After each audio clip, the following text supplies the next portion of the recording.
ഇനിയിപ്പോ നാളെ ഒരു പണിക്ക് പോണല്ലോ. എടാ മോനെ, ഈ ലോട്ടറി എടുത്ത കാശുകാരനായ ആരെങ്കിലും കൂട്ടി നിനക്കറിയാവോ? ഇതൊക്കെ ചുമ്മാ തട്ടിപ്പ്. വെറുതെ ഉള്ള കാശ, പണിക്ക് പോയ കാശും കൊണ്ട് ലോട്ടറി എടുത്ത് വെറുതെ ആ പൈസ കളഞ്ഞു.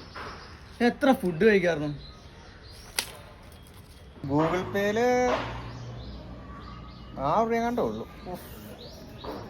ഇതിപ്പോ നീ നാളെ പണിക്ക് പോണല്ലോ. അപ്പോ പിന്നെ പണിക്ക് പോകേണ്ടി വരുമല്ലോ.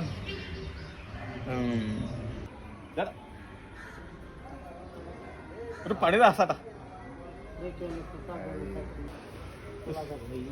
ചേട്ടാ 100 മതി ചേട്ടാ. ഒരു ദിവസത്തെ 100 മതി ചേട്ടാ. അവനെ കൊണ്ടുപോകോ?